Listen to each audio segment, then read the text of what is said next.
Okay, so welcome back. You should have just seen the video of me and the skeleton explaining a little bit about the pectoralis major actually on the skeleton, trying to give you guys a sense of the 3D aspect of it. I'm going to go through a lot of the same material right now on the slides just to be very clear on very well-drawn schematics of how this is all constructed. Okay, so what we have, muscles on the left and skeleton on the right, plates by Richer.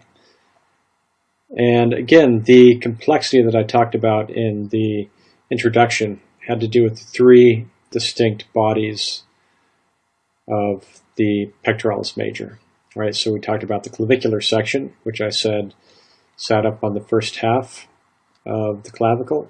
And remember that when I say on the first half, I'm talking about it going all the way up to the top border of the clavicle, which is why that when we look on a well-muscled figure, you don't see the front border of the clavicle. You only see chest muscle going up to a top edge. All right, and that's very important. It's a big mistake to just have the clavicle popping out the top. Okay, so this is the clavicular section, and remember I talked about this going down, descending diagonally to an insertion, right? So origin along the clavicle, insertion onto the humerus at the lowest point of the three bodies. Right, so something like that. It inserts out there. Remember when we're talking about origins and insertion, the origin is the more fixed point of the muscle, and the insertion is the part of the point that's movable. So in this case, the pectoralis major articulates the humerus. So the insertions are on the humerus and the origins are on the rib cage. Okay, so clavicular section, check. And now we're looking at the sternal section. So the entire length of the sternum and down, you see it actually go across the direction of the fibers, point almost directly straight across. And it ends up inserting a little bit higher than the top section, but underneath. Right, so these fibers are going across and underneath this way.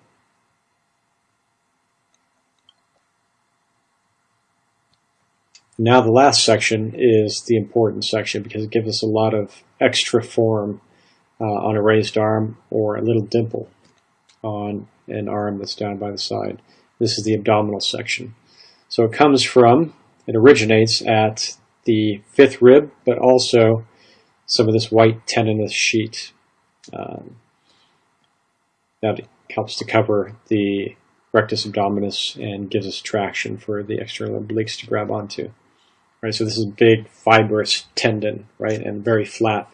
It's not like a round tubular tendon that you would see on the biceps or something, but actually a big sheet of it, which makes a very good anchor point for a lot of muscles.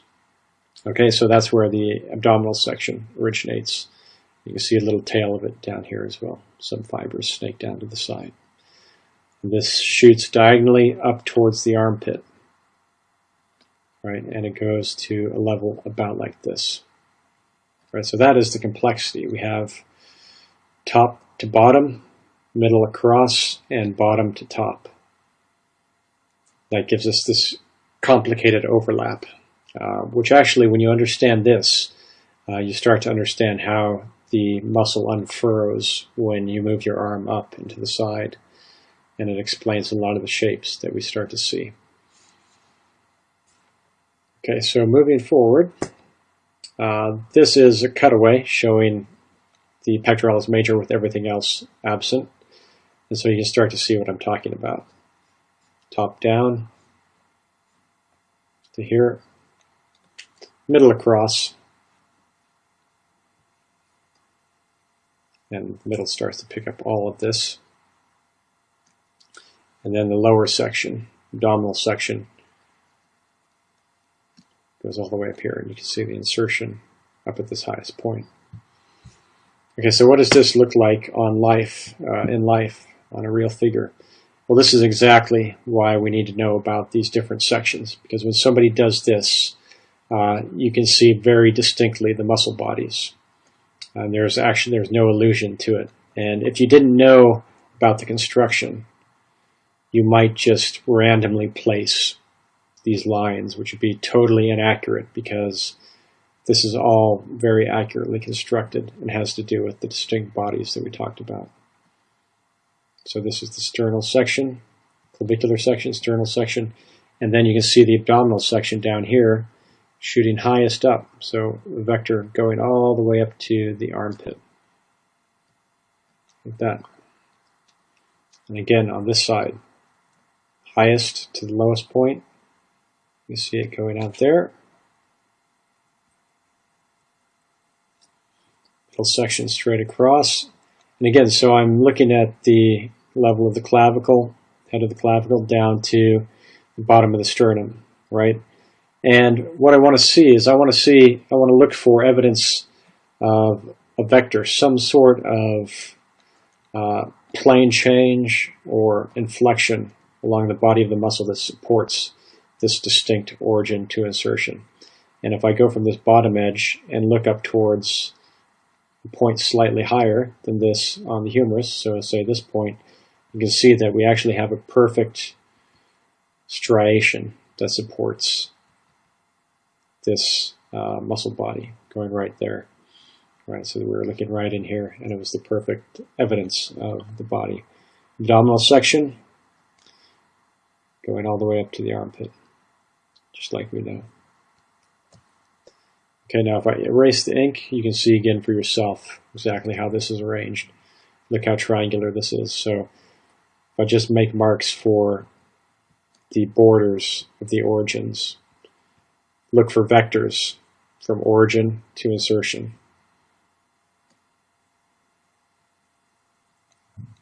Right, 3 dots up the humerus, and you can see exactly what we're talking about. Bam, line there. Head of the clavicle, all the way across, perfect vector, lined out there. Base of the sternum, all the way up to the middle section of the armpit, up and across, and look at this, we start to pick up perfect striation. Goes up to here. And finally, this one goes up to here.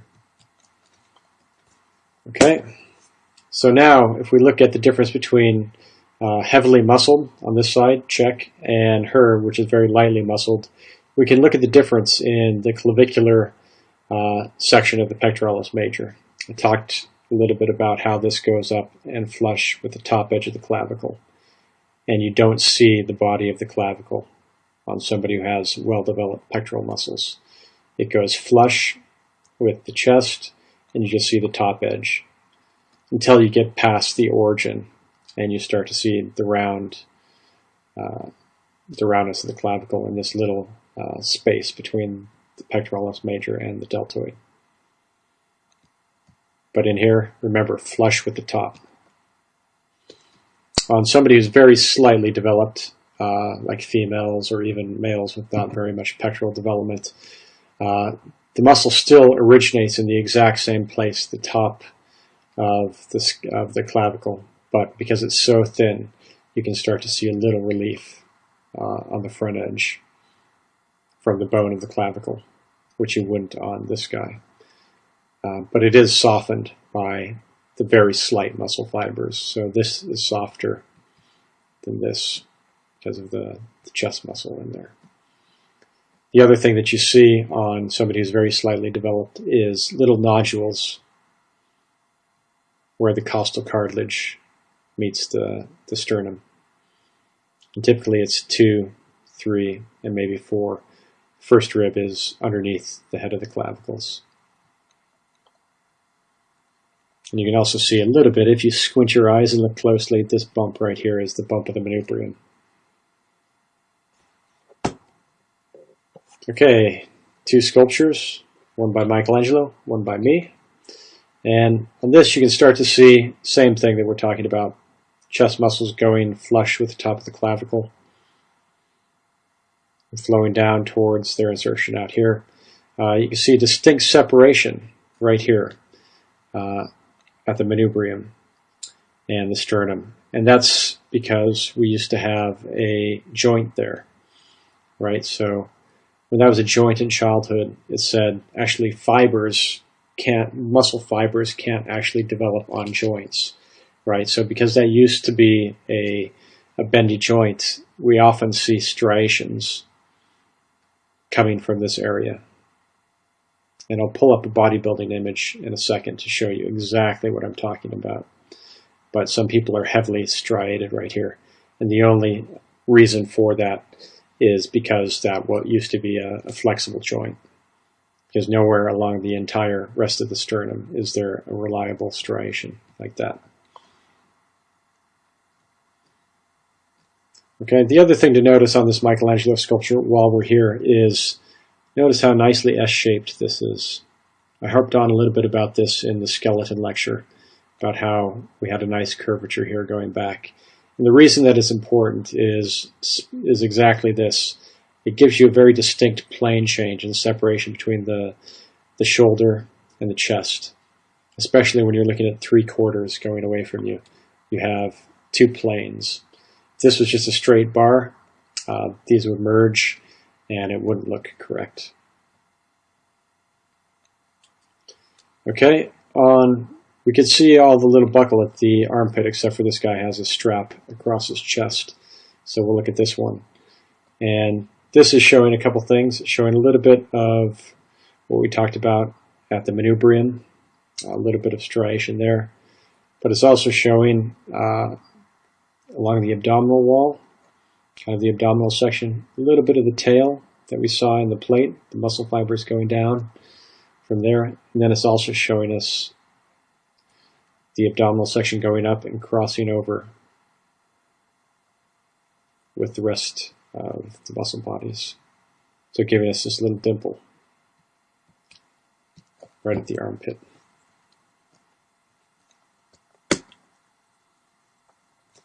Okay, so flexing on the right and relaxed on the left, you can see what happens. Striations start to occur, and in reliable places, there, and one there.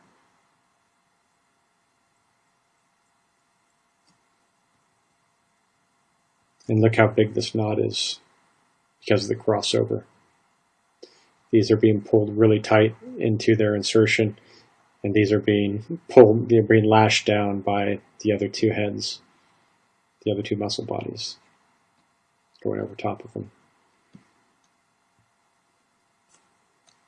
Also notice this, the nice little triangular section of sternum in between the base of the pecs. So the majority of the length of the sternum, the pectoral muscles are more or less kind of flush or close to, but then at the bottom there's a nice little opening where you get a little triangular shape, which is just bone. So if you're sculpting it, you need to treat that as a very kind of bony section. Okay, same thing, but with the arm up. So what we see is, and this is a very common contour, which is kind of all the fibers converging in a mass right before they insert into the arm, right, on the raised arm. And if you didn't know anything about the construction, you'd be a little perplexed as to why that is. But since we know that this goes straight out, and this goes down to here, and across, and then this shoots up underneath the others out to this point, it kind of explains why this big round shape occurs before it goes into the arm. And if we look more specifically at the flexed muscle on the right, you can see exactly what we're talking about with the distinction of the muscle bodies and the crossover right here.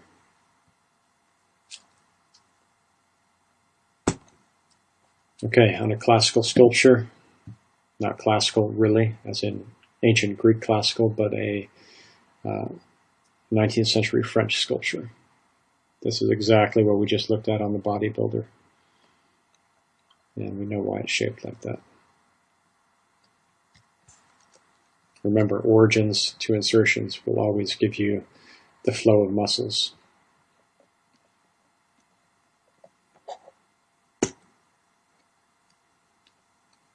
Same again.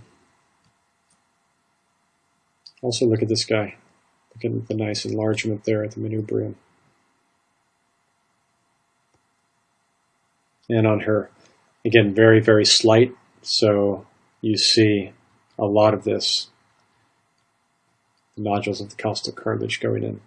And actually, you can see on the first rib here as it comes out from under the head of the clavicle.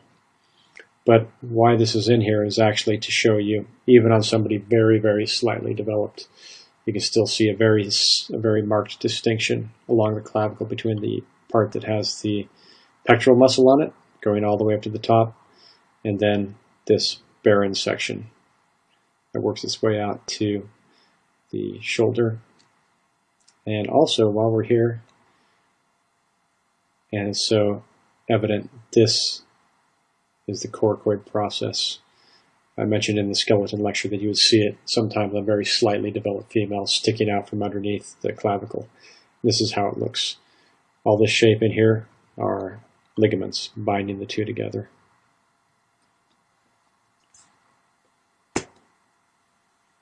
Okay, so that's it for the pectoralis major, and that does by itself create the majority of the surface form of the chest muscles.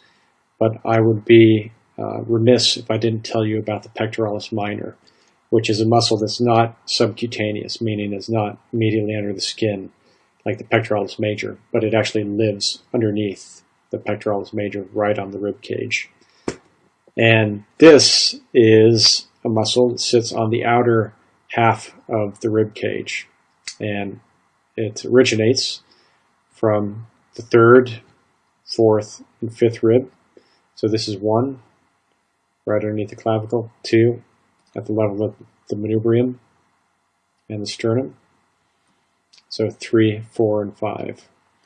And it goes out to its insertion at the coracoid process, right, this finger that we just looked at, sitting right here. And obviously, origin to insertion gives you the direction of pull of the muscle. And so you can deduce that the insertion is being pulled towards the origin. In this case, it pulls the scapula. And because this is all bound together, it pulls the scapula and the shoulder down towards the ribs. Okay, now, because this is hidden by the chest, the pectoralis major muscle, you don't see this form directly. But what you do see is you see an additional bit of swelling on the outside of the chest that is not from the pectoralis major. It is actually from the pectoralis minor underneath the pectoralis major.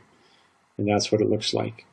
It's not that the pectoralis major, as it goes from origin to insertion, gets bigger and thicker. It maintains its width and its cross-section. It just is sitting over top of a muscle that can actually be fairly developed on people. So that's what gives us this extra roundness on the lateral half of the chest. Okay, look again for yourself. And feel free to browse the Bodies in Motion library and just look for these kind of things as you're flipping through the images. It's a very good way to reinforce and to just learn about what the body does as it moves. So that's that. And you can see it again on this guy. So you can see very distinctly a certain amount of volume right here, and a plane change going out to here. And again, this is shooting back to the finger of the coracoid process, which is sitting down there. Okay, so what I wanted to show you now is from MRI data, and this is a cross-section from a body. So this is a cross-section going perpendicular across the body at the level of the chest, right? And so what we have is sternum right here, just to help orient you. Humerus on either side, the arm bone. You see a little bit of the scapula in the back, and this is the spine, and these are ribs.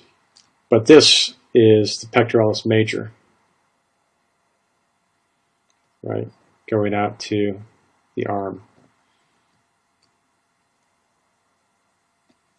You don't see it insert because it's actually coming up at a level higher than this cross section. All right, so pectoralis major. And if you're looking for yourselves, as I do this, you can see quite evidently the shape and the volume of the pectoralis minor sitting in there.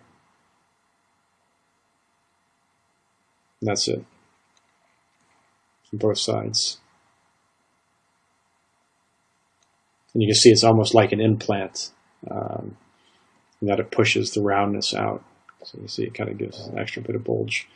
In addition, this guy has a little bit of boob fat, or man boobs, right there. So that this is muscle, this intensity of gray, and this is fat in the interstitial. But you can actually see pretty well, hopefully, how much this affects the contour on the outside. And we'll see more of this CT in a second. Okay, so from here, I'm going to flip over to another app, and we'll just see some of this CT data in action. So I'm not going to do the 3D, but I'm actually going to show you the cross sections. So bonus points to anybody who can look at this and tell me what this is. Sight unseen. It just is a round egg shape, but it actually is the top cross section of our CT scan, and that's going right through his skull. And so to get down to the chest, we need to slide this across. You'll start to see us slowly making our way through the guy's skull. You'll see his eyeballs come into play pretty quickly. So those are his eyeballs right in here, eyeball socket. Start to see the cheek. You see sinuses, eyeballs, cheekbone, nose. Here's his teeth, and you can see he has a filling. It's reflecting all of the radiation on both sides. Gives a nice little sparkle. Working our way down through the jaw into the neck. You can start to see the shoulders coming out on either side. Looking very closely on the right hand side, you can see that we now have the end of the clavicle mating with the acromion process. And as we cut down, you'll start to see the acromion process give rise to the spine of the scapula. And on this side, we'll start to catch up and see the acromion process in the clavicle. And then we'll follow those down to the pit of the neck. So keeping on. There they go. See the clavicles making their way down to the pit of the neck. And you can start to see two things. You can start to see a little bit of the pectoralis minor right here. And you can see the pectoralis major clavicular section right here. So those two will start to develop as we go further down. So again, looking at this, pectoralis major, looking at this, pectoralis minor. Notice how much it's pushing this out. Further down, we're getting to what we just saw before in the slides. Now we're getting down towards the abdominal section of the pectoralis major. You can see how detached it is, and it's going up to the armpit. Now we're at the bottom of the rib cage, and we're down to the stomach. And we'll come back for this a little bit later when we talk about the abdominal muscles.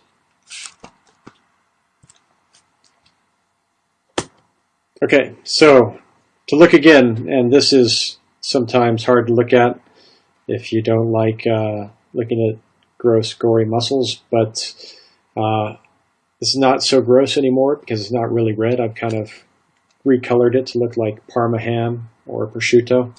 Slightly more appetizing, you know, that kind of aged meat, aged cured meat.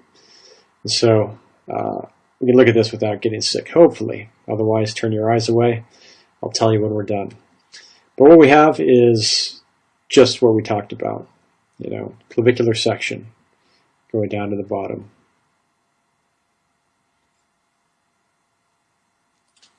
Sternal section going across. Look for a vector that picks up if we dot a line up towards the armpit, and we see it right here. We have to cut across this guy's nipple that they just cut out and put on to help us understand that this is a boob. Okay, so down to the bottom of the sternum. And then you can see the abdominal section across. And these are those additional fibers that I was talking about. And look for this to shoot up into the armpit. And sure enough, it does. Just like everything that we learned. So no mysteries there. And I show this not to gross people out, but because it sometimes is a very good way to reinforce what we've studied and just really appreciate that this is actually how it is in life.